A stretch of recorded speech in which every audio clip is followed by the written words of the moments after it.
فبأي آلاء ربكما تكذبان.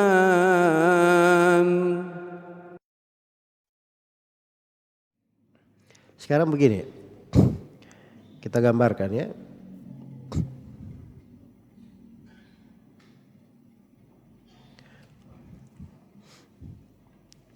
Tabi.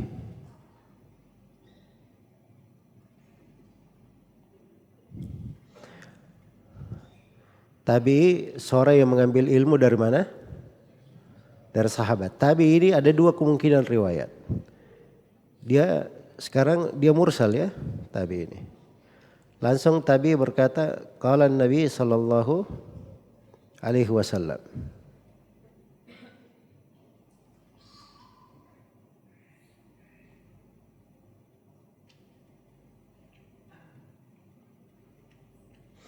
Tabi langsung berkata qala Nabi sallallahu alaihi wasallam. Berarti di sini yang hilang ini siapa? Yang hilang. Pasti ada yang hilang kan begitu. Yang hilang ada dua kemungkinan. Mungkin diambil dari sahabat, sahabi, langsung kepada Nabi sallallahu alaihi wasallam. Kan begitu. Kemungkinan yang kedua diambil dari tabi'i lain. Tabi'i lain. Jelas ya? Kemungkinan yang kedua diambil dari tabi'i lagi. Nah, muncul pertanyaan, tabi'i ini siapa? Hah? Nah, ini yang tidak diketahui, tabi'i ini siapa? Karena itu hadits mursal dia lemah gara-gara itu. Baik, di kemungkinan yang kedua diambil dari tabi'i. Tabi'i yang kedua ini, guru dia, ini ada dua kemungkinan lagi. Dia mungkin mengambil dari sahabat, mungkin juga mengambil dari tabi'i.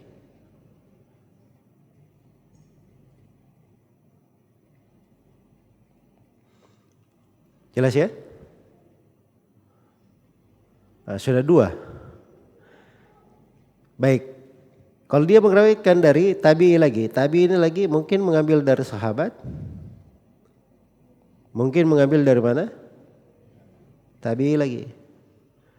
Makanya tidak bisa dibilang hadits mursal itu hadits yang sahih. Karena ada keterputusan, tidak diketahui siapa yang tidak disebut di situ. Kalau dari sudut hitung-hitungan kemungkinan itu tidak ada batasannya. Mungkin terus. Tapi dari sudut kenyataan, tabi'in meriwayatkan dari tabi'in, meriwayatkan dari tabi'in, itu ada. Dan pernah diketemukan riwayat tabi'in meriwayatkan dari tabi'in sampai 9 orang. Sampai 9 orang. Jelas ya? Ya kalau sudah seperti itu modelnya, itu kan harus diperiksa tabi'innya itu siapa? Apa derajatnya? Nah, karena itu hadits mursal itu masuk ke dalam tingkatan hadits yang apa? Hadits yang lemah. Jelas sampai sini? Baik. Jadi ini gambaran ringkasnya ya untuk hadits mursal itu. Iya. Baik. Kemudian hadits mursal ini kalau kita sudah tahu dia adalah hadits yang lemah. Ya. Tabi'innya itu berpengaruh sebenarnya dari sudut kelemahannya.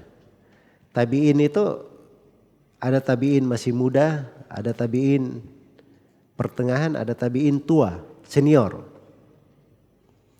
Kalau tabi'innya senior, tabi'in senior biasanya kebanyakan riwayatnya dari sahabat, kebanyakan riwayatnya. Nah, kalau dia kebanyakan riwayatnya dari sahabat, orang itu lebih banyak kemungkinan orang ini benar gitu kan. Tapi kalau dia tabi'in junior, kebanyakan riwayatnya dari tabi'in lain juga. Kebanyakan riwayatnya dari tabi'in lain juga. Dia ketemu satu sahabat, 2 orang. Tapi ratusan yang lainnya gurunya tabi'in semua, sahabatnya cuma 1. Nah, yang junior ini yang riwayatnya agak apa? Banyak pertimbangan. Nah, karena itu hadits mursal itu dari sudut tingkat kelemahan itu berbeda-beda. Makanya ada istilah itu namanya Ini si fulan riwayatnya min adha'afil marasil. Dari mursal yang paling lemah. Iya. Dari mursal yang paling lemah. Baik. Jadi hukum hadits mursal asalnya adalah hadits lemah. Bisa dikuatkan tapi ada syarat-syarat dan ketentuannya. Ada syarat-syarat dan ketentuannya. Dan ini di pembahasan lain ya, kita tidak terlalu merinci hal itu di sini. Itu nanti kalau kita sudah masuk ke dalam buku-buku terkait dengan ulumul hadits. Ya. Yang meringkas dari Ibnu Salah. Biasanya disebutkan pembahasan itu. Tapi di sini Ibnu Hajar beliau ingin memperkenalkan mustalah para ulama ahli hadits. Dan kita juga menerangkan sesuai dengan kadar yang diperlukan saja. Tidak dirinci semuanya. Baik. Jelas sampai sini? Jadi kalau gambarannya mursal itu mudah. Tabi'i berkata qala Rasulullah sallallahu alaihi wasallam, itu mursal. Hukumnya apa tadi? Mursal hadits dhaif. Apa sebabnya? Karena si tabi'i ini mungkin mengambil dari sahabat, mungkin mengambil dari tabi'in juga. Nah, tabi'innya yang masalah, sahabatnya kalau dia mengambil dari sahabat pasti diterima. Mursal akan sahih pasti, karena sahabat tidak disebut namanya pun nggak ada masalah. Semua sahabat terpercaya. Yang menjadi masalah dia mengambil dari tabi'in. Tabi'innya ini siapa? Terus si tabi'in yang diambil itu dia mengambil dari siapa? Dari sahabat atau tabi'in juga? Nah, itu pertanyaan-pertanyaannya. Yang menunjukkan bahwa hadits mursal itu masuk ke dalam kategori hadits yang lemah. Baik, berikutnya. Pembahasan yang kelima, definisi dan pembahasan hadits mu'dhal. Ini kita masuk di dalam pembahasan hadits mu'dhal. Iya. Baik. Sebelum saya ke hadits mu'dhal, ada kadang bahasa di sini sering kita dengar ya. Mursal sahabat. Tahu artinya mursal sahabat? Ya, sahabat itu dia tidak mendengar langsung dari Nabi sallallahu alaihi wasallam. Tapi sahabat ini mengambil dari sahabat yang lain. Mengambil dari sahabat yang lain. Iya. Jelas ya? Mengambil dari sahabat yang lain. Hukum mursal sahabat itu hukumnya adalah apa? Diterima. Diterima. Nah, ini pendapat mayoritas umat. Dan harusnya dikatakan ijma menerimanya. Sebab kalau dia menyelisihi, ya menyelisihi itu dianggap syad namanya. Tidak dianggap, tidak dihitung. Karena sahabat itu semuanya terpercaya. Semuanya terpercaya. Misalnya dari mursal sahabat, riwayat Bukhari dan Muslim dari Aisyah radhiyallahu anha. Aisyah berkata, awwala ma budi'a bihi Rasulullah sallallahu alaihi wasallam minal wahyi ar-ru'yatus salihah. Ya. Awal wahyu itu bermula pada Rasulullah sallallahu alaihi wasallam adalah ru'ya salihah. Beliau melihat mimpi. Sekarang saya mau tanya, itu kan awal kali wahyu turun. Aisyah sudah ada di situ atau belum? Hah? Kamu belum ada di kejadian itu. Jadi Aisyah enggak ambil dari mana?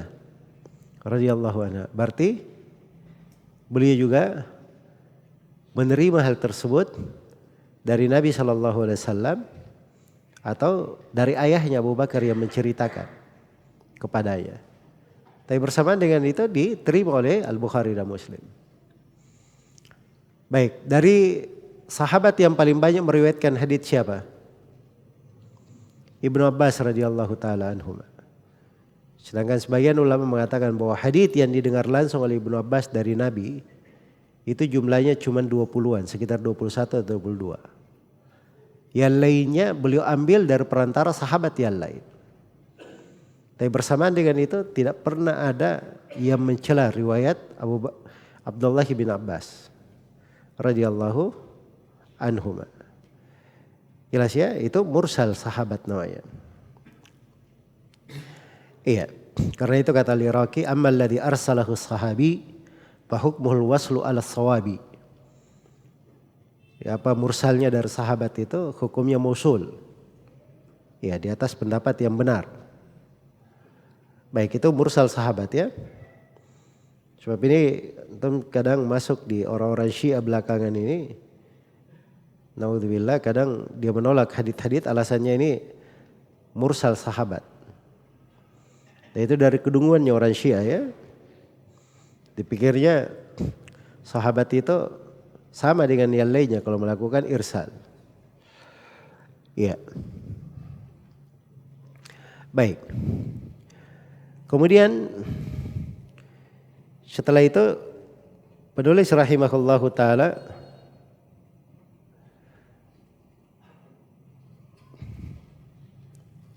berkata, tadi pembahasan di sini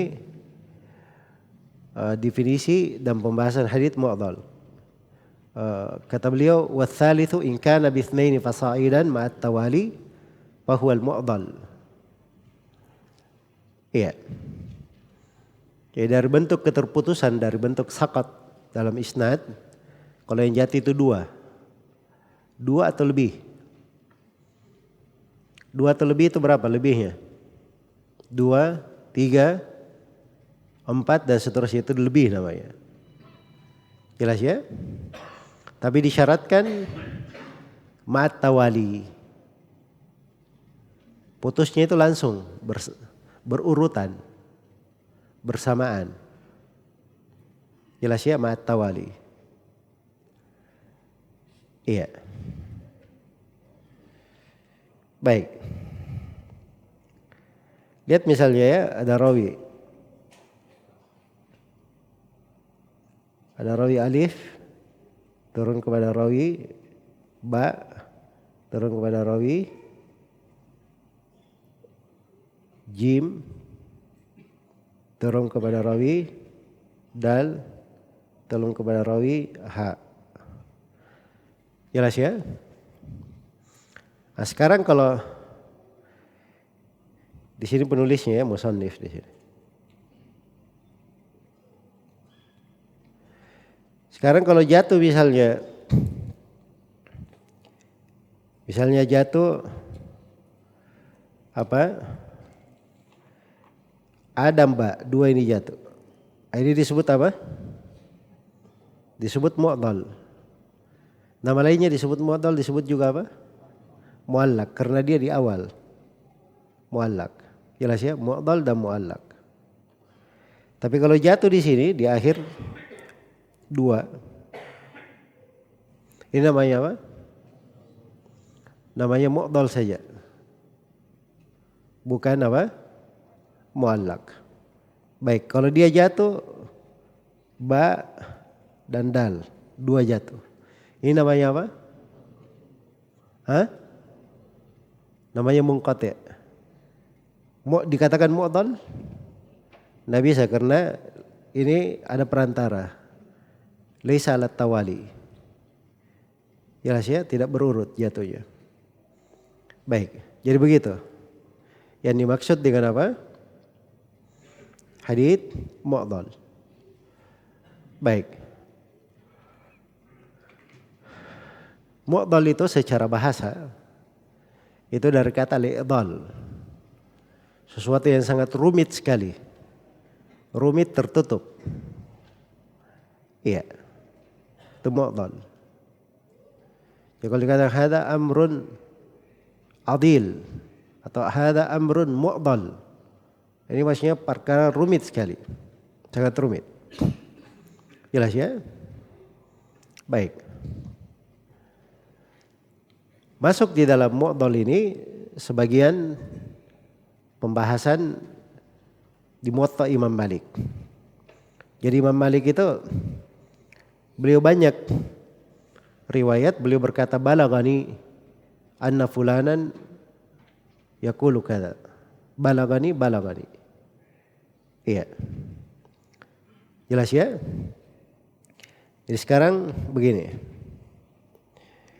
Ada hadits di Muwatta Imam Malik. Di sini Imam Malik rahimahullah. Imam Malik berkata, balagani an Abi Hurairah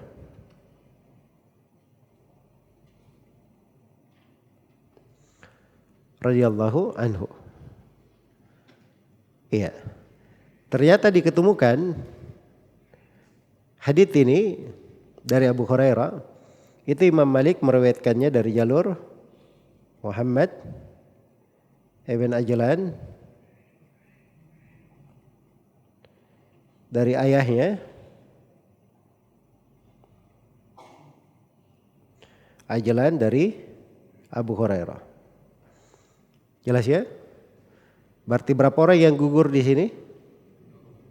2 orang. 1, 2. Nah, 2 orang yang gugur ini antara Imam Malik ke Abu Hurairah ini disebut apa?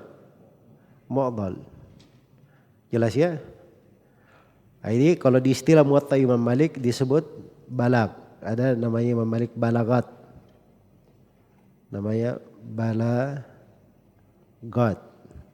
Ya, Imam Malik selalu bilang balagani an fulan, balagani an fulan. Jelas ya? Ini terjadi di Muwatta Imam Malik rahimahullah. Baik, itu dihitung hadits mu'dhal juga. Karena ada 2 orang rawi yang terputus. Iya. Baik.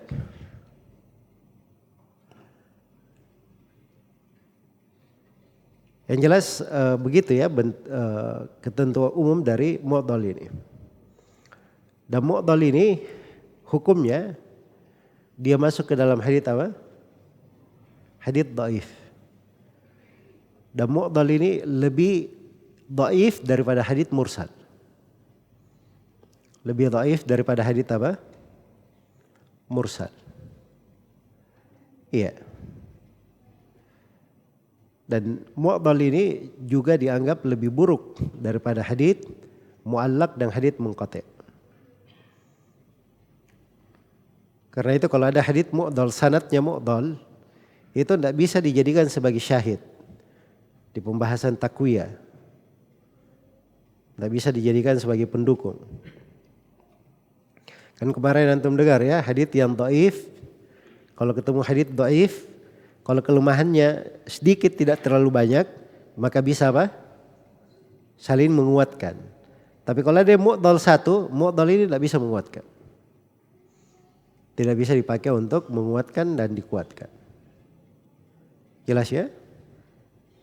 Baik. Berikutnya yang ke pembahasan di sini di panduan kita, pembahasan yang ke-6. Definisi hadits munqati'. Ya, kata beliau wa illa fal munqati'. Kalau tidak maka itu dihitung sebagai hadits apa? Dihitung sebagai hadits munqati'. Hadits yang terputus. Baik, sekarang kita lihat ini. Hadits terputus ini. Munqati'. Ini si musannif ya, penulis. Terus di sini meriwayatkan dari Rasulullah sallallahu alaihi wasallam.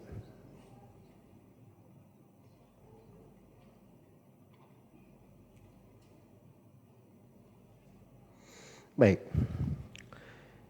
Sekarang kita lihat dari musannif kepada Rasulullah ada berapa orang? Ada 5 orang. 1, 2, 3, 4, 5. Baik. Kalau jatuh dari awal, ini namanya apa tadi? Mu'allaq. Kalau jatuh dari akhir, namanya apa? Mursal. Kalau jatuh 2 sekaligus namanya mu'dhal. Misalnya ini jatuh 2 sekaligus. 2 sekaligus jatuh atau 2 sekaligus jatuh, ini namanya mu'dhal. Jelas ya? Nah, sekarang kalau munqati', ini disebut munqati juga sebenarnya. Jatuh munqati juga. Tapi dari sudut istilah tidak disebut munqati. Munqati itu dia jatuh di sini. Misalnya jatuh di tengah. Jelas ya? Jatuh di tengah. Munqati. Atau jatuh di tabi'in. Tabi'innya hilang. Nah, itu disebut munqati juga. Walaupun ada bahasa kadang disebut mursal dari sudut khafi. Iya. Itu banyak dipakai kalau antum baca buku-buku seperti Jami'ut Tahsil karya Al-Ala'i atau buku-buku tentang Al-Marasil, itu akan ditemukan di situ ya. Misalnya dikatakan